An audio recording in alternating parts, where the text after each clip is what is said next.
2025 or the Buddhist calendar 2568. Wow, man, let me tell you something. This year just flew by. I mean, it was just like March, 6 months ago. Wow, quick 6 months. Time just seems to be flying by. But I guess that's a good thing because it doesn't really fly by. It's just that if you're busy and you keep yourself busy, it seems like it's going quicker. And maybe the key to life is just to do nothing. And that way it'll drag on and on and on and on. But I wouldn't want to live my life that way. I enjoy going out and doing things, being active, having a routine, doing things that are in the creative space. And I consider doing these dawn walks, these Outcast dawn walks, which are not podcasts, they're outcasts. Dawn walks as some form of creativity, especially when you guys in the chat start asking questions or telling me things that I don't know and stuff like that. Super appreciate that, and that's all adds to the soup of creativity. Anyway, yesterday, I don't know if you guys were watching, but right about here on this road, this poor little dog, Scott 74, good morning. How you doing, brother? How's everything? Yesterday, this poor little dog, the driver could have avoided him. Fortunately for the dog itself, he was pretty small, and it was one of those pickup trucks. So what I think is, what I saw was the dog, and people who were on the stream saw that this truck just like drove over him, but didn't drive over him with his wheels. And so I was like, I know the dog's in shock and stuff like that. So like a lot of times when dogs get hit like that, they get in shock and they actually might have like a broken bone or something like that. And this guy, he had peed, which was not necessarily a bad thing because pee comes from fear. But at the time that I got to him on the road, he was like, sort of like, he wasn't moving, It was like, I think in nature, and it even goes for humans, like if you see humans on battlefields and stuff like that, or humans who are being beaten, they, at some point, accept their fate and then just wait for the end.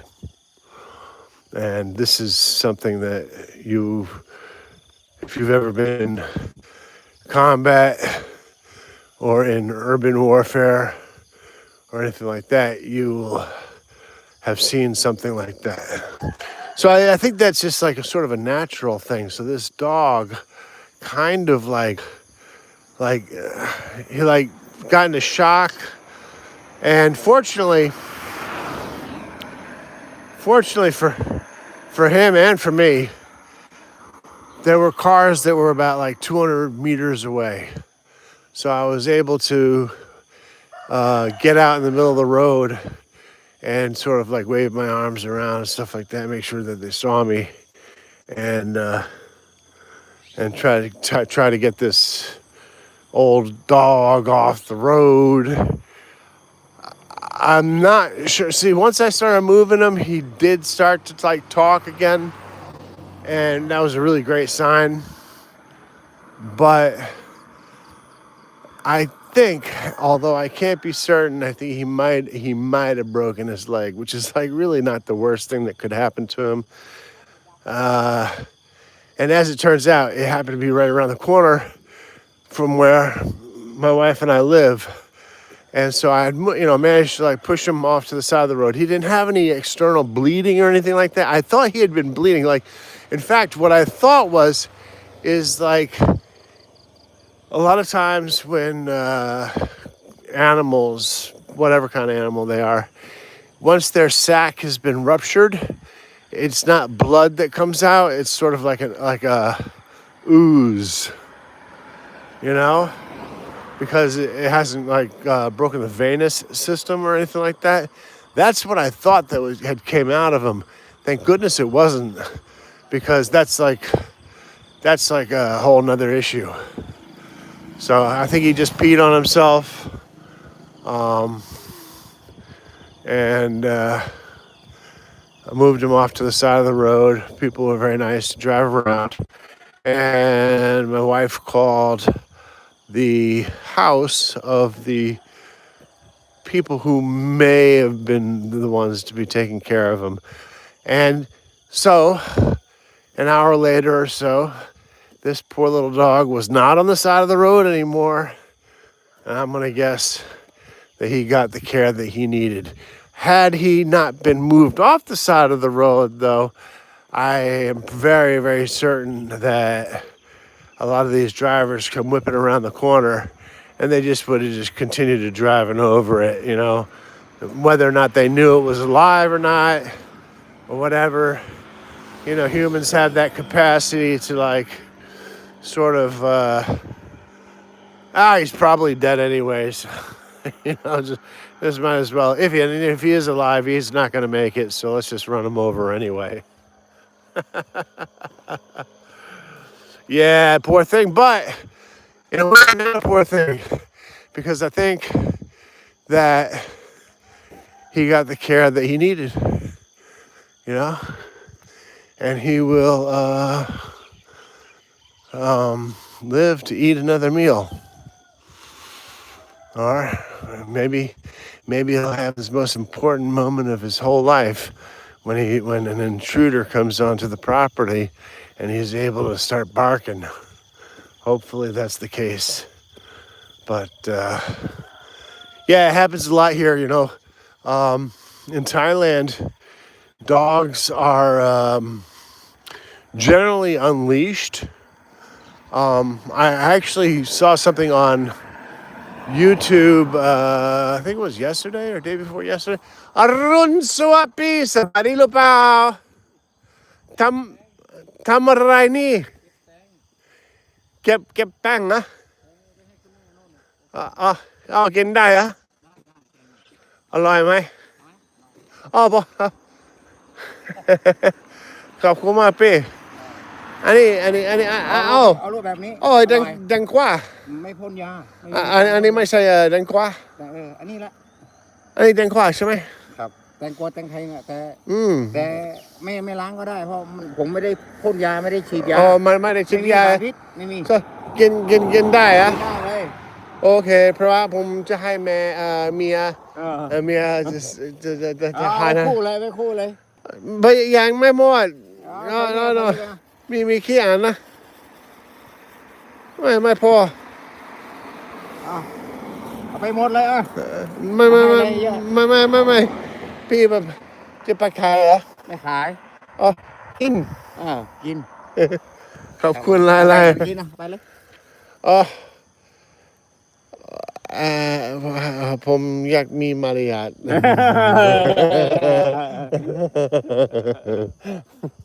โอเคขอบคุณมากพี่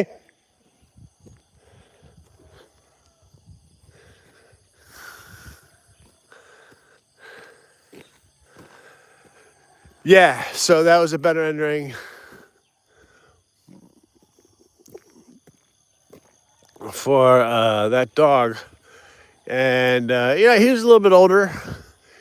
And a lot of these dogs, like, they kind of like do tempt fate a little bit. But, like, they do know to move out of the way of the out of cars. Yeah, but sometimes they just don't. I guess this guy, he was just old enough where he couldn't move quick enough or whatever. But I'm just telling you, he I don't know if you saw it. Did you see it yesterday on the thing? It didn't look to me like he got like totally smashed. So that's what gives me hope. Plus my wife called the family of the house that the dog was in front of.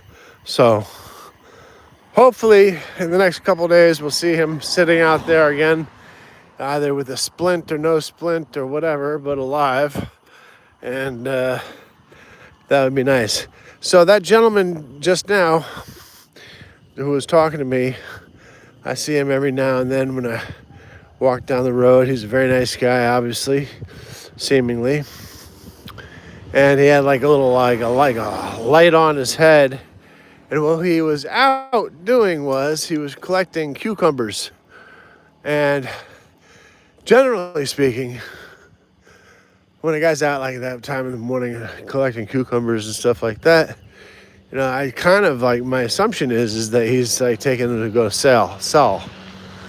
But he offered me all the cucumbers for free, and that I could have them and everything like that. But I decided not to take his cucumbers, although he did tell me that he all his cucumbers had no insecticides on them or anything like that. So it would have been nice to take them, but in the end I told him I wanted to have to be polite and not take all his cucumbers that he woke up so early to collect. And I think there was some sort of a mutual agreement and appreciation for that transaction, because why else would he be out there at 6 o'clock in the morning collecting cucumbers? He wasn't out there collecting them for me, that's for sure. So,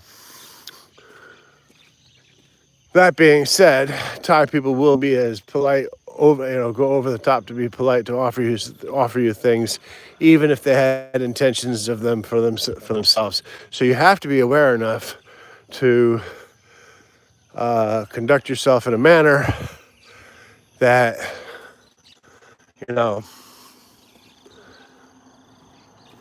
conduct yourself in a manner that is not predatory or self-serving or selfish or anything like that. So that is why I didn't take any of his cucumbers, and I certainly did not feel like eating just one like he offered me. I mean, I would have eaten it, but I just ate. I just had like 6 coffees and stuff like that. So, once you've had 6 coffees, your stomach shrinks up a bit, and if you can hold in your pee long enough on your exercise, you'll be doing just fine. And today seems to be one of those days where I'll be all right. Anyway, nothing happening today. So it's been 90 days since I filed for my marriage visa, and had some inspectors come over to the house just to check to make sure that there's like everything's on the up and up, and which it is, and stuff like that. It's very easy for me and my wife to prove that we are legitimately married, as we have 25 years of pictures of us together. So good luck trying to I shouldn't say that, because I don't want to make an open challenge to anybody who decides to take up a challenge. I'm not looking for challenges. I'm looking at my age. I'll tell you exactly what I'm trying to do. This is my philosophy at this age. I want to be creative, do things that are interesting, and I want to be good to everybody around me, regardless of whether they're good to me. And my number one dream in life at this point is that, I'm kind of realistic. In 15 years, I'll be 70. So 15 years of my life have passed by in the blink of an eye. So I know I'm going to be 70 in any minute, And the body's not going to be working quite the same way that it did when it was 18 or 20, 25 or whatever. So my whole dream is to be at peace with the world, and then when my body gives out, to be able to lay myself down on a nice, comfortable bed and a pillow and have some nice thoughts on the way out. That's my dream, but you never know. Most people don't even get that. They have, unfortunately for them, have other methods, not methods, but unfortunate circumstances which take them out of this world. But be that as it may, however it goes, I'm ready for it. After 55 years, and people say, oh, you're only 55 years old. Well, listen, 50 years ago, people were living to 45. So I'm already 10 years above the average. So I am quite,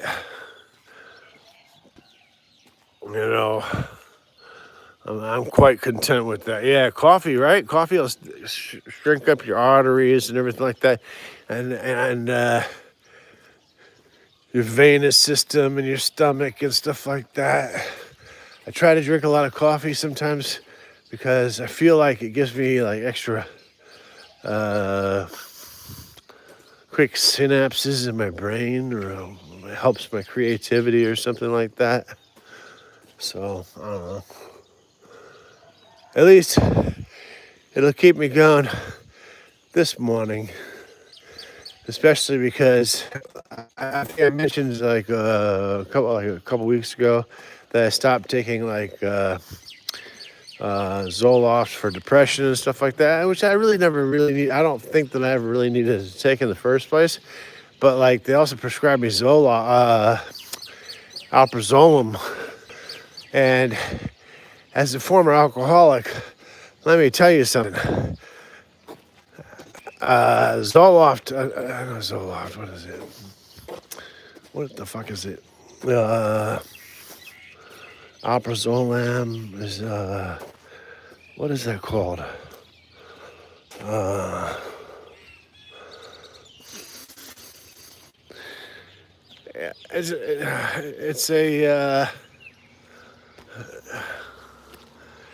It's a benzodiazepine.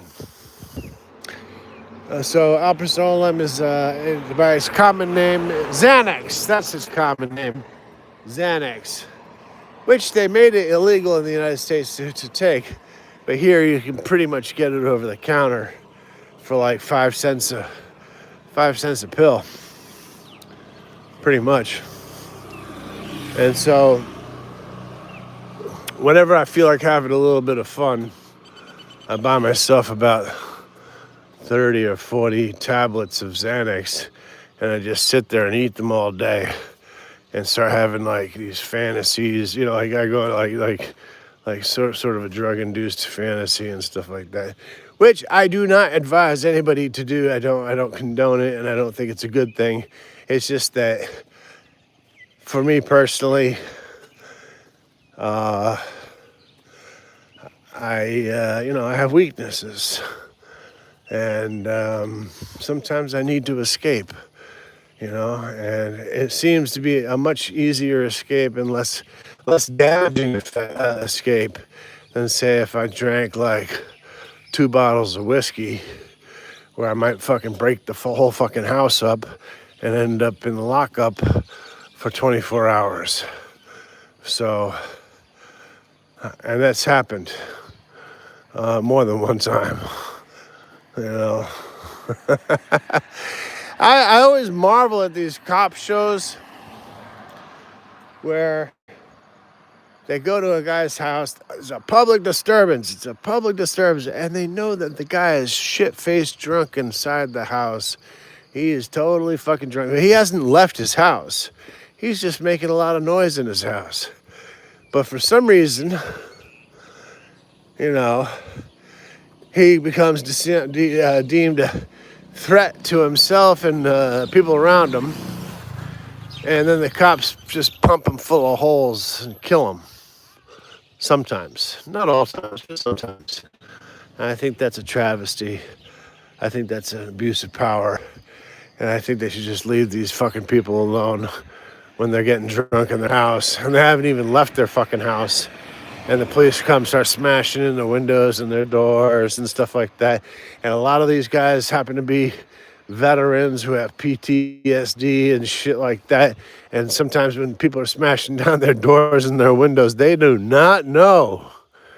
Their brain does not know that it's the police.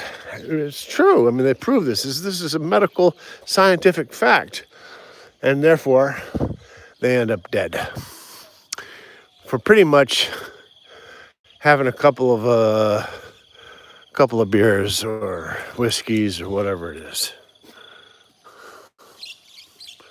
Nah, cops don't de-escalate, you know. They don't do that shit. They love it. And the fact of the matter is that you know what, you know how, like, you know this is because American police are hired primarily from a military background.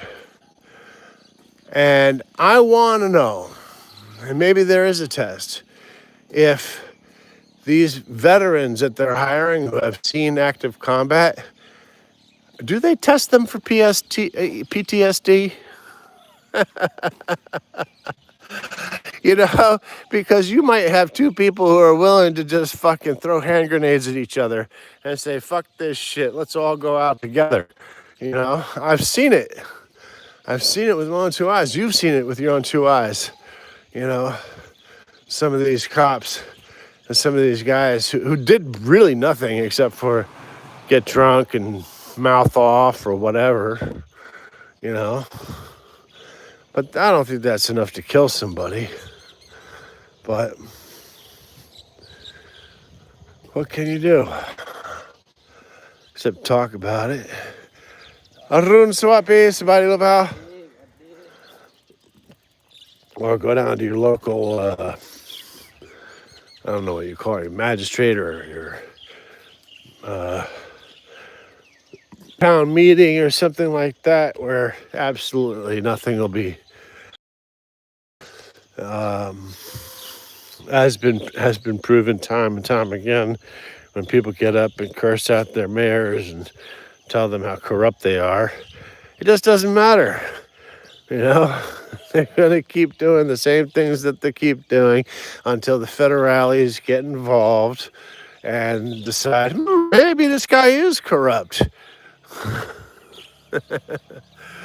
It's a good question because it might take one comment on the wrong day and that's it. And absolutely, if you watch enough police videos, and I've watched tons of them because I don't know, I just kind of like watching them. I don't like seeing people get hurt. I don't like watching violence or anything like that, but I like to watch the process. So I like to watch the process of like detective work because it's a puzzle. It's something that you have to think about, like, you know, what's going on and stuff like that. I certainly don't watch. I don't watch any of those things to see some you know, find out the horrible things that people have done to other people. In fact, as when it gets down to that, I'd probably just turn it off. But I am interested in the process, and as I am interested in game theory, as I think I've mentioned a few times.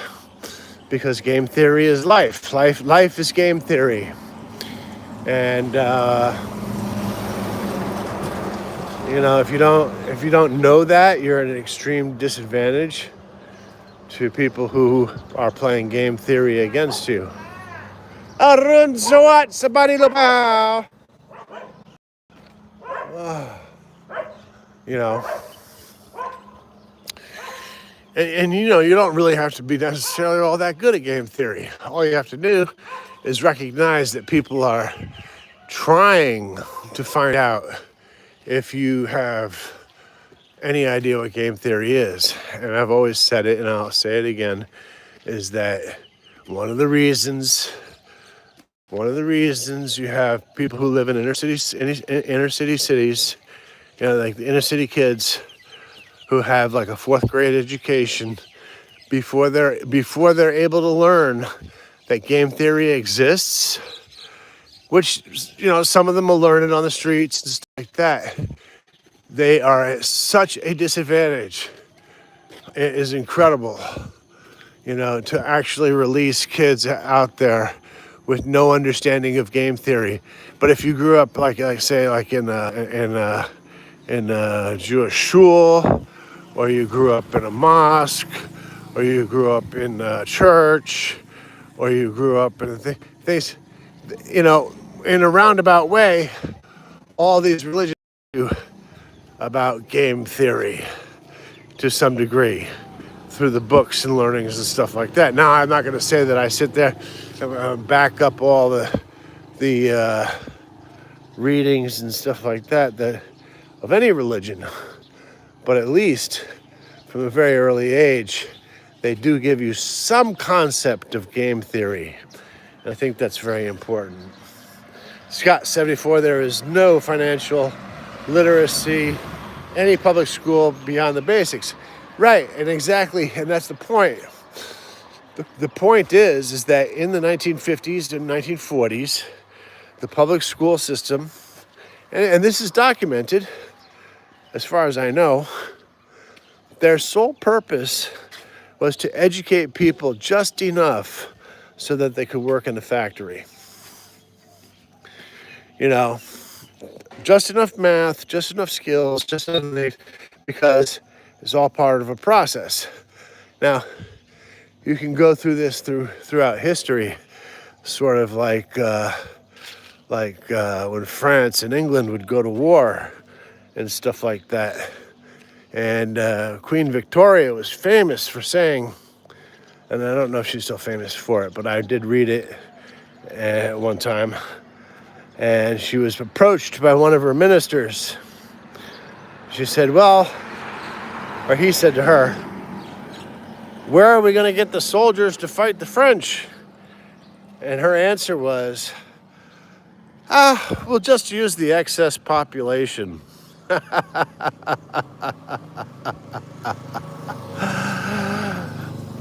This is how they think. And because this is how they think, this gives you an insight into their game theory. Because they're sitting on their thrones and stuff like that. And to me, it's just a total fucking joke. I mean, I see people like when Trump went to the Windsor Palace to the dinner, and he's like making all these grand speeches. It's all fucking pomp and circumstances, bread and fucking circus. And I'm looking at Camilla Rose, or Camilla, or whatever her name is, and cannon fodder. Yeah, that's what my father used to call me. Arun Swapi. My father used to tell me I was cannon fodder. I was a ripe old age of 7 or 8. And he said, "Son, your job in this life is to be cannon fodder." And I had to look it up because he didn't explain it to me. And when I found out what cannon fodder was, I said, I don't think that's what I really want to be. So I started doing other things.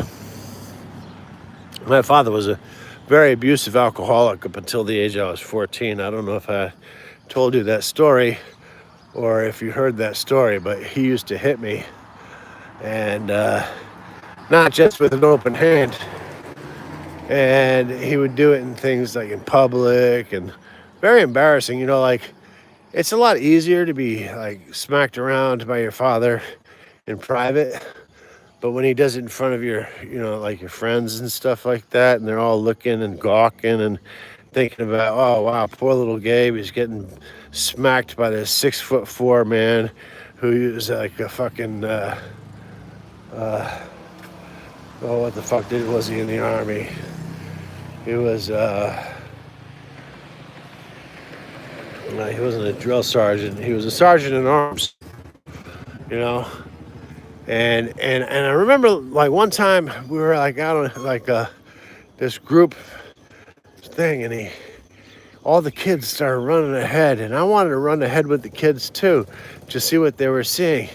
But he had a pair of gloves, and gloves themselves didn't hurt, but there was lacing down the side of the gloves. and he whipped them fucking gloves across my face, and I felt the lace just like cuts like a razor blade down your face. And that's what really hurt. But it didn't hurt nearly as much as when I'm getting smacked and I'm looking at my friends looking at me who are wondering why my father was smacking me. Well, he was an alcoholic, and he was also a control freak, narcissistic bastard. But I say all that, but I still love my father very, very much. He's passed on now, but I still love him, and I'll do anything to protect him while he was alive or dead. So that is just the way I believe in things. It's I guess you would say, the Christian part of me, because I do forgive him, and I realize that it's not necessarily his fault. He grew up without a father. His father was killed in World War II, and he had a tough time as it was, whatever. Anyway, but I will tell you the story. I'll tell you this story. And I know I laugh, but when I tell this story, people are kind of like a little horrified. And the story goes like this. I was coming down the stairs, and I was 14 years old, and I had somehow made arrangements to meet somebody or some friends or something like that around, I don't know, 6 or 7 o'clock in the evening. And my father, he had a study. He was a writer. Anyway, he had a study, and he heard me coming down the stairs, and he does that like marching out, that big man march where you like press your heels and feet like a little harder into the ground so that people can hear you coming and stuff like that. That's another thing that always gets me, which is a totally different topic, or is on the same topic, about people who smash their feet into the ground when they're walking. It's a totally narcissistic. For me, it's a narcissistic tendency. Why on earth would you want to smash your feet into the ground so that everybody could hear that you were coming? First of all, it's not even good for your knees. Like after 30 years of smashing your feet into the ground to show everybody that you're coming, you're going to have some knee problems. But anyway, aside from that, that's what he did. He's like, thumping his feet, and he comes. And he walks, he didn't like run towards me, but he walks towards me, and he had that like angry look on his face, and his nose was all like, how like Irish people get like these beady noses, like cauliflower noses or something like that. He had one of them. And his face was red, and he looks at me. And he didn't even say a word, because a lot of times he would just haul off and hit me without even telling me why he was doing it. But anyway, this was one of those occasions. But he was just drunk enough that his reflexes were not that quick. So he had raised his arm, and I can still see it in slow motion. He was raising his arms back, and he's closing his fists like he's gonna fucking punch me in the head. And as his arm got cocked all the way back, I had the presence of mind to say, just stop a second. And I used the most adult voice I could use. I said, just stop a second. And I looked him dead in his eyes. And I said, if you hit me one more time, when you go to sleep tonight, I'm going to come down and cut your throat. Man, he didn't hit me. In fact, he didn't even talk to me for another year. Hallelujah. I was like, hallelujah. Now, I'm glad he didn't hit me, because I don't know, being 14 years old, I would like not to think that I would have done it. But, because that would be a horrible, sinful, terrible thing. But I knew how to make streets, you know. So I figured that he wasn't going to call my bluff. How could you call that bluff anyway? You know, it's not. That's not a bluff you want to call. He turned about. He turned about. I mean, I want to say he turned white, but if there was anything lighter than white, he turned it. And he turned around. He put his arm down, and he just turned around, and he didn't even make eye contact with me, and he just walked the other way. And then he didn't talk to me for another year. For a whole year, he didn't talk to me. I was in heaven, thank God. You know. But that leads me to the other thing was, I had a lot of friends who didn't have fathers in their houses, right? And then we'd go out and we'd talk about family life and stuff like that. We're 14, 13, 12, whatever age, you know, around that age, talking about things and stuff like that. And some of these kids would be like, oh, I'm so disadvantaged. I don't have a father in the house and stuff like that. You know, I wish my father would come home and blah, blah, blah, you know. And me being the insensitive little curd that I was telling them, I said, listen, you lucky motherfucker.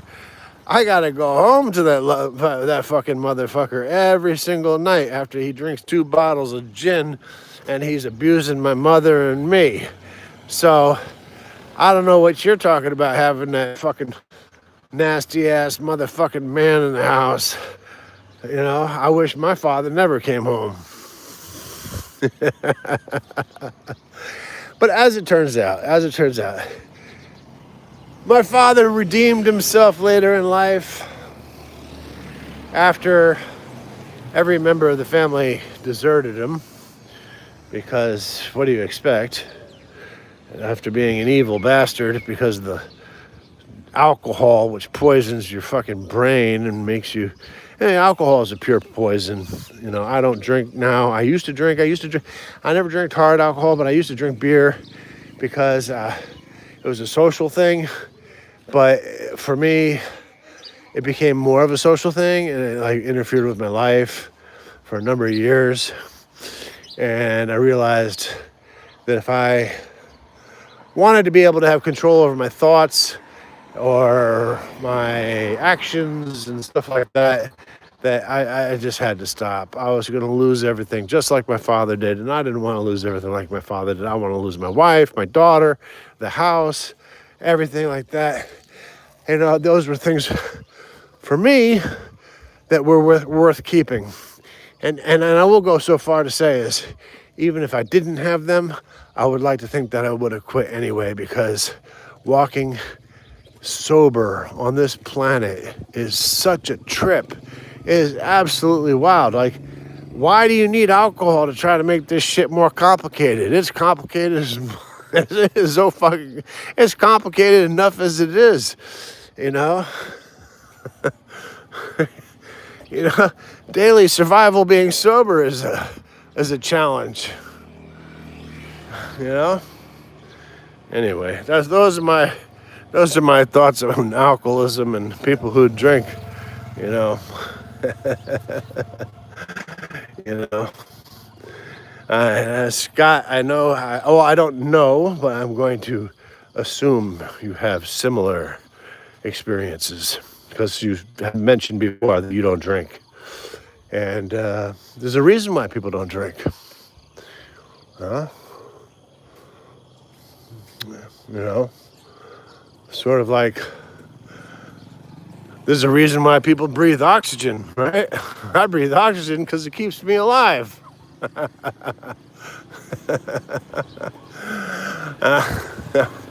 Alcohol is another story.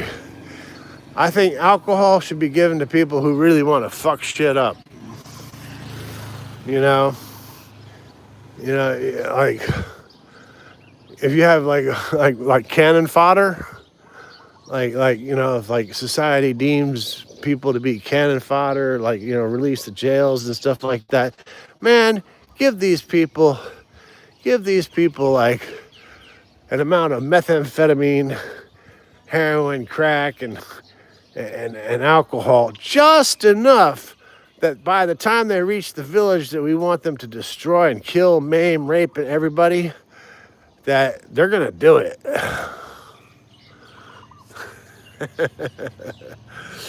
Scott74 says, I've had my fun, but it turned on me.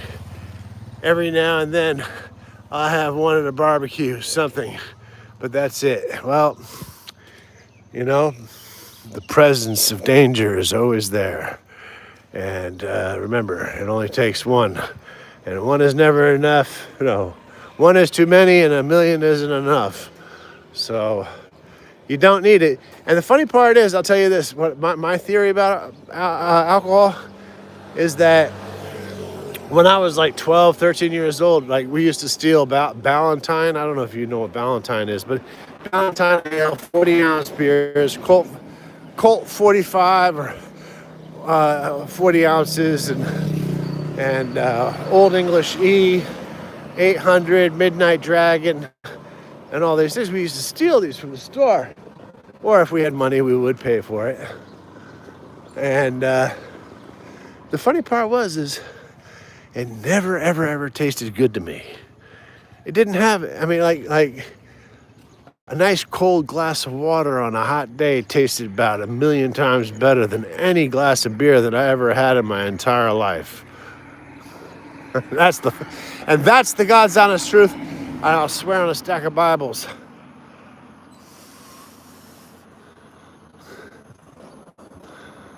Anyway, you know, and yeah, man, I try not to conform. I try to conform to a bit. Let's see. What was conforming? We all got to Arun Sawat.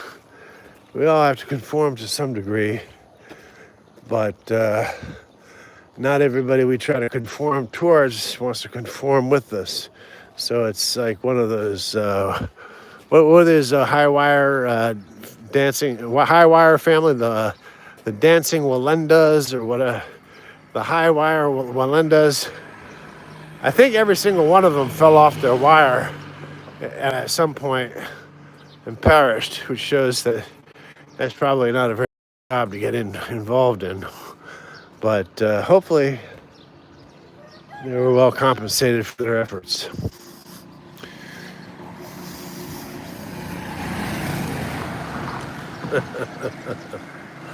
You know, shit's funny, man. You just got to keep it funny. Hey, what's up? He's Arun Sawat. You just got to keep it funny, you know.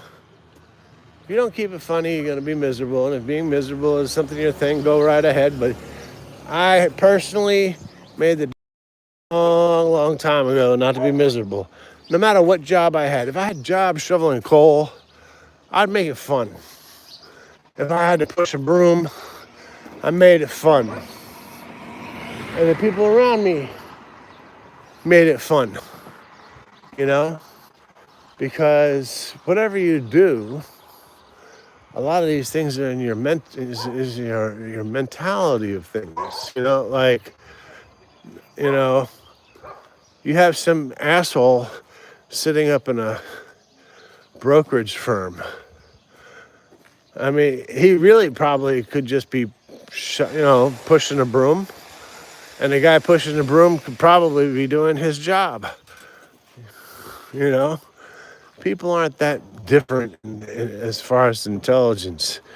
I think the most differentiating factor of people is their moral compass and what they're willing to do, you know, or what they want to do, or what their idea is. Because I've met so many people who have been told that they can't do something in life, and they believe it, you know, because that's just one of the conditions, the preconditions of the human experience. If you tell somebody they can't do it, they can't do it. But I don't believe that there's any person with an IQ of at least 100 in the United States who could not do any president's job, with maybe the exception of Franklin Delano Roosevelt. in my opinion. And even him, he wasn't running the show for a lot of the time that he was in office. His wife was. So, if you want to put yourself at the highest level, just know this. If you sat in the Oval Office and you had all these people giving you briefings and stuff like that, and so long as you had a good moral compass, I can't see that you would do it any worse of a job, and you might even be doing a much better job than any of the presidents that we've had in recent history. I mean, that's got to be, I mean, that's common sense. I mean, you look at Bill Clinton. I mean, everybody says, oh, Bill Clinton, he was a real swinger. Getting a blowjob from Monica Lewinsky. Some men kind of admired that and stuff like that. To me, that's not admirable. First of all, it goes against all my precepts about my idea about relationships between men and women. That's not something that I partake in because I think it's a degrading act. But aside from that, if you look at Hillary Clinton and Bill Clinton, they used to import drugs that were flown in by planes down into Arkansas, and they would drop off the packages. And this is a fact. You can look it up. 2 unsuspecting kids down from the bayou or whatever discovered some of those packages, and Bill and Hillary had them executed. It's very well covered up, but you can still see it and look it up. These are not good people. So, George W. Bush, I thought he was presidential, but let's face the fact. His whole campaign was a campaign of disaster, of which millions of, Iraqis and Iranians and Middle Easterns lost their lives. And they'll never be the friends of the United States, but for some reason, after the Afghan war, and after the United States killed a whole bunch of Afghanis, the United States said, well, you know what, the war is over, huh?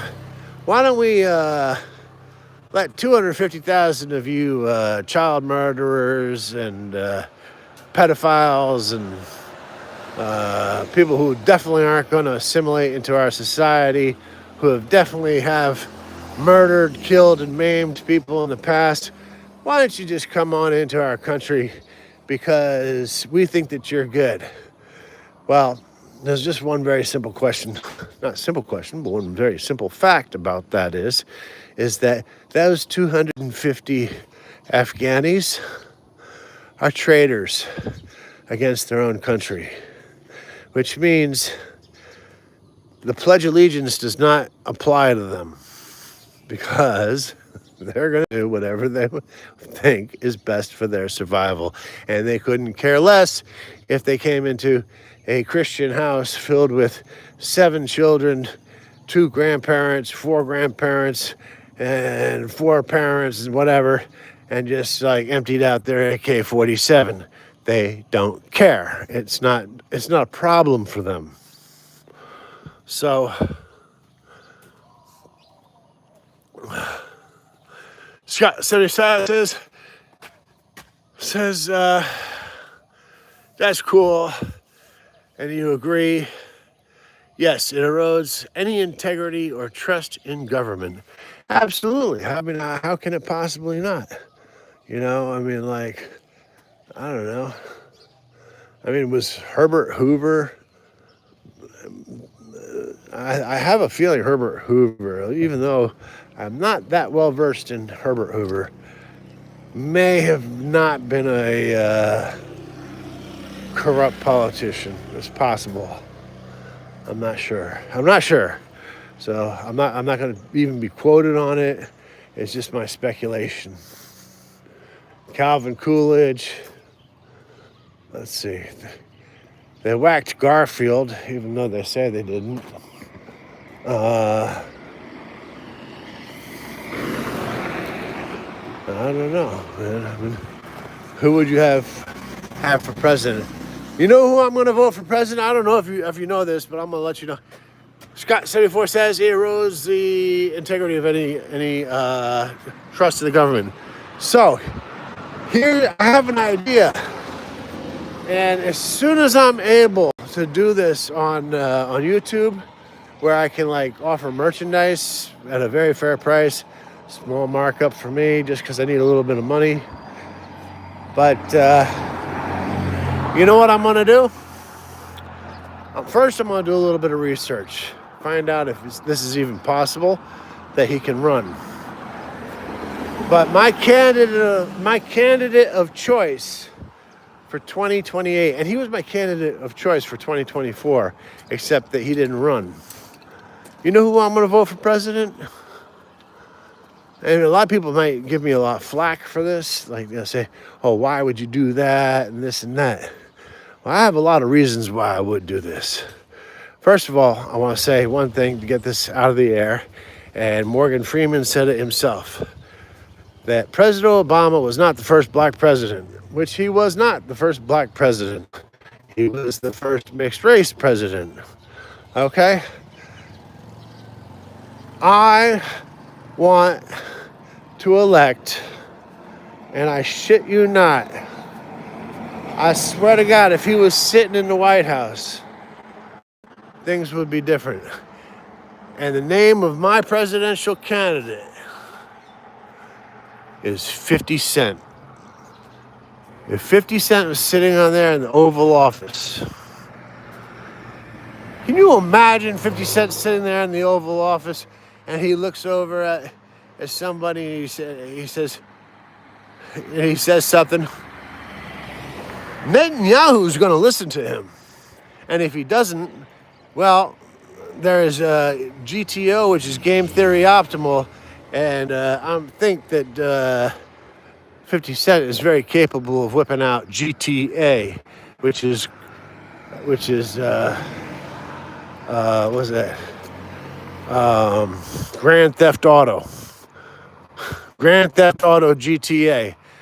You're going to listen to 50 Cent. And I don't think that 50 Cent is a morally broken. I don't think that his moral compass is broken. I think that he's perfectly capable to do the job. In fact, way more capable of doing the job than Donald Trump, Biden, or all these people. And that's why I'm going to put him on the ballot. I'm voting for 50 Cent in the year 2028. I think that he'll be a fantastic president, and he will lead us to the promised land. He will lead us to a much better place. And listen, and I got news for you. Black America is going to be very happy with that. And the other half of America, well, not even the half, because they don't constitute a half anymore, but the third of America that happen to be white, you know what they're going to say? Absolutely fucking nothing. Yeah, that's 50 Cent in the house. That's what we need. We need 50 Cent in the office. So, I would love to see him in discussions with Putin.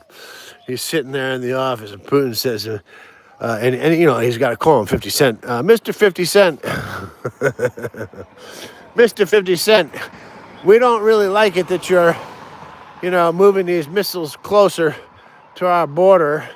And we're going to have, we're having an issue with this. And 50 Cent's going to get on the phone. He's going to, try me, motherfucker. Are you going to try him? You do really want to try him? I don't think so. But that's my choice for the president of 2028. And this, I'm not pro-war or anything like that, but I wish for peace all over the planet. We live in a very fragile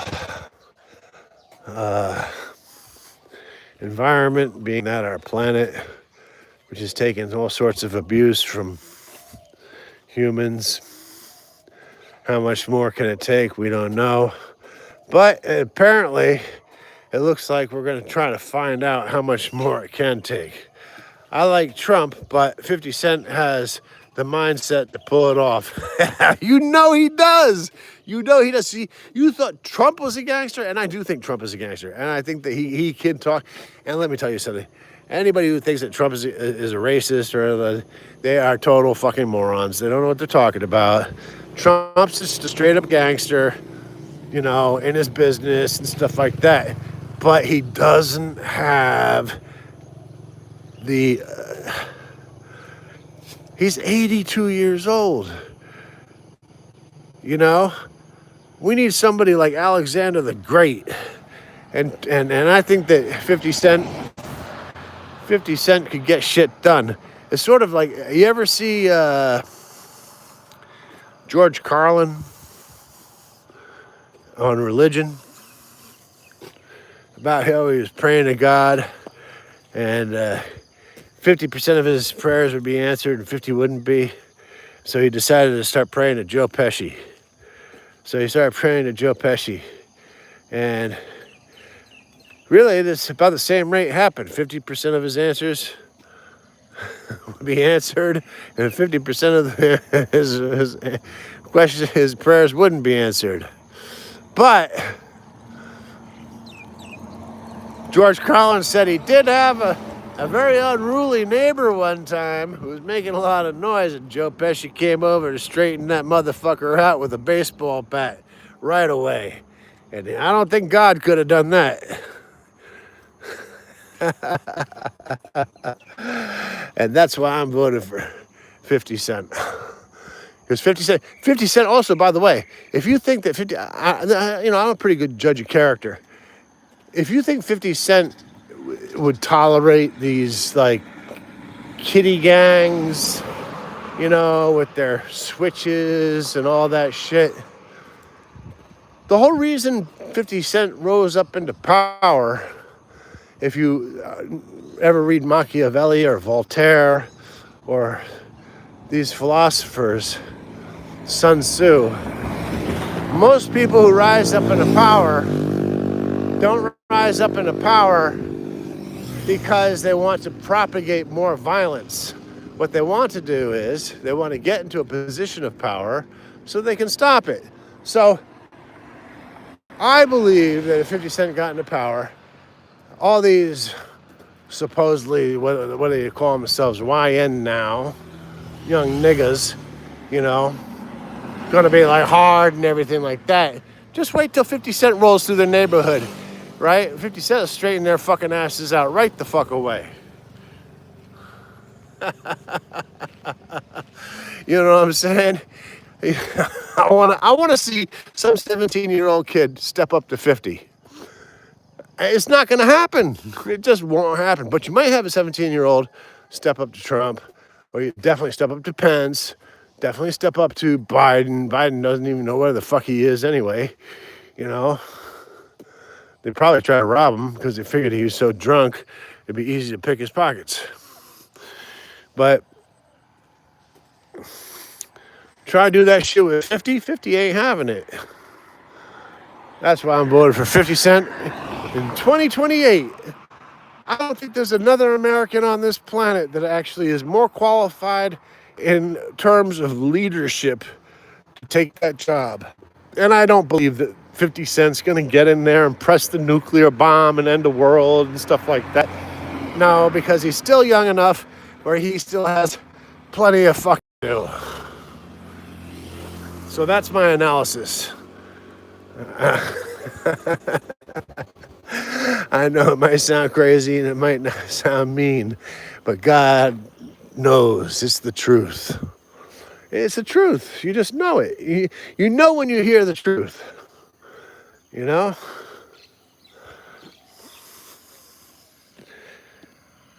Yeah, I've heard of George Soros. Absolutely. This guy's the devil. I'm sorry if you're a friend of his or a follower of his, but I happen to know a little bit about what he did to Indonesia, and I have Indonesian friends. I actually, last time I was in the United States, actually had the what do you say, I had the, oh, what's that? Sometimes I forget English words, you know. I had the esteemed chance to meet a member of the Indonesian government under Suharto. You know, so back when that happened, that was around Soros crashed the Indonesian stock real. They used the real. I think they used the real, and he just crashed it. You know, and Southeast Asia was reeling from it. And this is like George Soros is supposed to be like a good guy, supposedly, but he did it for, I don't know. I'm a little bit too young at the time to remember why he did it, but I do know it was great for tourists coming to Thailand, because where they were previously getting 30 bahts to the dollar, all of a sudden after George Soros pulled that shit, they were getting 50 bahts to the dollar, and they were loving it. So it's just amazing how easily swayed people are if you can just pay them off.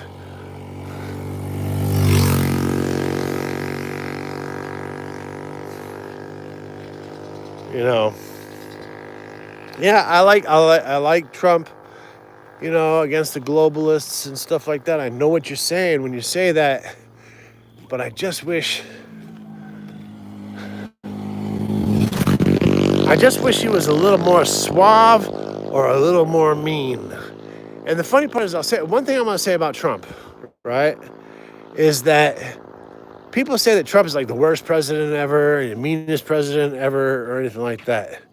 Well, I can name you a president who is definitely a harder line president than Donald Trump would ever be.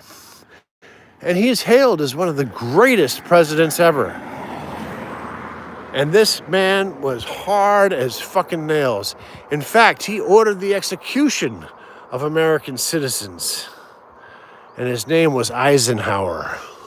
Eisenhower had a man shot for cowardice. This is just one act that he did. This, can you imagine today if Donald Trump put I don't know I don't know what his name is, whatever, but like that guy that they claim is part of MS-13 who isn't, maybe he is, maybe he isn't, I don't really know what the details are. Just put him on a stake and said, listen, you're an enemy of the state, and here are our 12 riflemen, 11 of which don't have a bullet in them, but one does. And when that one bullet is fired, it's going straight through your heart. Eisenhower's a mean motherfucker, you know. And he had a lot of other presidents who were a lot tougher than Trump, a lot tougher. Like who was it that made the decision to drop the atom bomb on Hiroshima and Nagasaki? Who was the president that was in charge of invading North Korea under false pretenses? Wasn't it Johnson who created the Tonkin Bay fiasco, which turned out to be a total fucking lie? And it wasn't it JFK who decided that Project Northwoods wouldn't be allowed? And Project Northwoods was what the CIA was going to do was create a fake invasion of Canadians into the United States. And that by doing so, that would create a conflict where now the United States has cause to invade Canada and take bunches of land from them. And then you have the Bay of Pigs. I mean, it's just like on and on and on and on. It's a game that they keep playing, different versions of it. And the funny part is the only people doing the dying for these things are, at least on the American side, are the ones who are told to do it because they're just part of what Queen Victoria said, the excess population. And then the other people dying for it are the populations of the enemies who pay tremendous costs. If you look at any South American war or European war, or any war, the most of the dying is done by citizens, you know, and the soldiers that are on the other side, is like you can use Che Guevara for example. Well, he didn't have a very good ending. They tried to assassinate Fidel Castro probably like 300 times, or unsuccessfully. And I don't know. The world is a crazy, dangerous place. And that's why game theory is very important, right? So my game theory has always been to try to play the game just enough to get just enough, because I don't need a lot. I don't need to be a millionaire. I mean, it would be fun. I mean, I suppose it would be fun to fly in a private jet. But once you've flown in a private jet, I mean, like, what the fuck? I mean, how interesting can that possibly be? Because the only reason people who continuously do that is because they are seeking validation for their superiority over the rest of us. And those people, in my opinion, are the ones that you really have to look out for. And just like Mussolini should be hung from the bridge by his balls. Anyway, I hope this concludes this wonderful and bright topic of the morning. It was a wonderful talk. Thank you so much for listening to me. Thank you, Scott74, for your input on certain things, and definitely opened my eyes to some things that I hadn't thought about. And wherever you are on this planet, may you all be blessed with good health and happiness and just enough wealth to make you feel all right. You don't need $1 million. You know, get yourself a Cuban sandwich. If you're a vegetarian, have a California roll.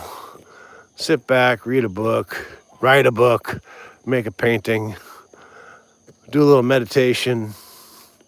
Do something, right? Otherwise, why are we here? That's the whole question. Why are we here? And as far as I know, there is no real reason as to why we're here. And as far as like in a religious and godly sense, I will just say that I think that humans are just part of the evolutionary chain, which at some point down the line will be exterminated. This dog, he's pissed off because he didn't get the pussy and the other dog got the pussy. Unbelievable. Don't blame it on me because you didn't get there first. You know? Don't blame it on me, buddy. Next time, get out there faster.